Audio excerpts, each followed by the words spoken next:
Você já se sentiu em um lugar onde tudo parece estar desmoronando ao seu redor e mesmo assim, Deus está em silêncio? Já ficou em pé no meio do quarto, no meio do caos da sua vida, e tudo o que conseguiu dizer foi: Senhor, me mostra o que eu faço agora? Essa não é uma oração bonita. Não é uma oração decorada.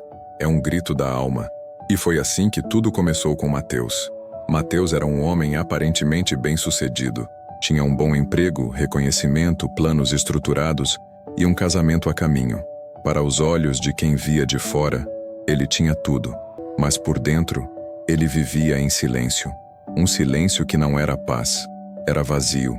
Certa noite, após uma reunião importante, ele foi chamado para uma promoção. Mais dinheiro, mais viagens, mais prestígio. Mas algo dentro dele gritou em silêncio: isso realmente é o que Deus quer para mim? Ele tentou ignorar, como sempre fazia. Mas dessa vez, algo não o deixou. E naquela noite, sozinho no quarto, ele ajoelhou. Pela primeira vez em anos, orou sem roteiro, sem pressa. Orando não para pedir bênçãos, mas para pedir clareza. Deus, eu não quero dar mais um passo sem saber se o Senhor está comigo. Me fala, Pai. Me mostra o teu caminho. A oração terminou, mas a resposta não veio. Pelo menos não imediatamente. Nos dias que se seguiram, ele continuou buscando, mas não ouvia nada. Nenhuma revelação, nenhuma visão, nenhum sinal. Foi aí que começou a pensar que Deus estava em silêncio. Mas o que Mateus ainda não sabia era que o silêncio de Deus nem sempre é ausência. Às vezes, é um sussurro esperando que o nosso barulho acabe. Então ele decidiu parar. Desligou o celular, cancelou compromissos. Passou um sábado inteiro em jejum e oração, sem orar para convencer Deus, mas para ouvir. Foi nesse silêncio que as coisas começaram a mudar. Primeiro, veio um sentimento estranho no peito. Um peso que não era dor, mas também não era paz. Depois, uma conversa inesperada com um amigo, que sem saber de nada disse: Cara, às vezes a gente corre atrás de portas abertas, mas nem todas elas foram abertas por Deus. Por fim, no dia da assinatura do contrato da promoção, o telefone de Mateus vibrou. Era uma mensagem de voz, de um pastor que ele não falava há anos. Mateus, Deus mandou te dizer: nem toda oportunidade vem dele. O que parece bênção pode ser distração. O que parece avanço pode ser desvio. Ele parou, olhou para o papel. A caneta já estava em sua mão, mas em vez de assinar, ele levantou, agradeceu e foi embora. Uma semana depois, aquela empresa entrou em um processo judicial por corrupção interna. Escândalos, demissões em massa, exposição. E naquele momento, ele entendeu. Ouvir a voz de Deus pode parecer loucura no começo, mas te livra da destruição no fim.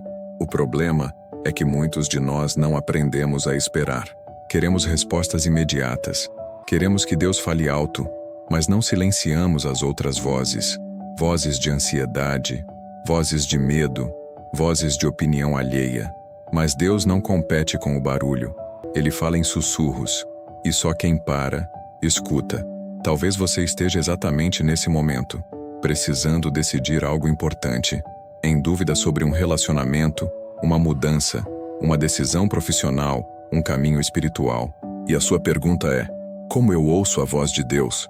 A resposta é mais simples do que parece, e ao mesmo tempo, mais profunda do que se imagina.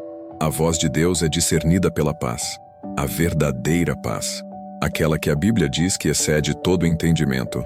Ela não depende de circunstâncias, ela não depende de lógicas humanas, ela simplesmente invade você quando é dele.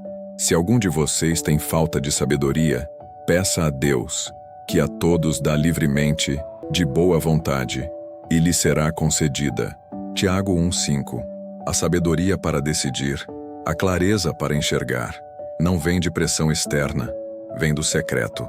A maioria das decisões que nos afastam de Deus são tomadas com pressa, mas tudo que vem do céu tem uma marca: paz. Deus nunca vai te empurrar para algo que Ele mesmo não construiu. E se você não tem certeza, não mova, espere, porque no tempo certo, Ele fala. E quando Ele fala, você sabe que é Ele.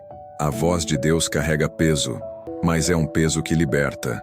Ela não gera confusão, ela traz descanso. Ela não alimenta o ego, ela confronta a alma. Ela não confirma todos os seus desejos. Ela redireciona seus passos. Se você está num momento de indecisão espiritual, pare tudo agora e ore comigo. Feche os olhos. Respire fundo. Vamos pedir juntos. Senhor, eu já falei tanto e ouvi tão pouco. Hoje, eu não quero apenas pedir. Eu quero escutar. Me dá sabedoria, Pai. Clareza, silêncio. Que toda voz contrária se cale. Que toda distração se vá. Fala comigo. Se for para seguir, confirma. Se for para parar, freia meu coração. Mas não me deixa andar sem tua direção. Porque eu sei, quem anda com o Senhor nunca se perde. Em nome de Jesus. Amém. Agora, respira. Talvez a resposta não venha agora. Talvez não venha hoje. Mas se você orar com o coração sincero, ela vai vir. Porque o nosso Deus não ignora um coração quebrantado. Talvez esse vídeo já seja a resposta que você tanto esperava. Talvez Deus já esteja falando com você. Apenas silencie e confie. Se essa mensagem te tocou, compartilhe com alguém que está confuso. Ore antes de qualquer decisão. E lembre-se, Deus nunca se atrasa. Ele só espera você parar de correr para conseguir te alcançar.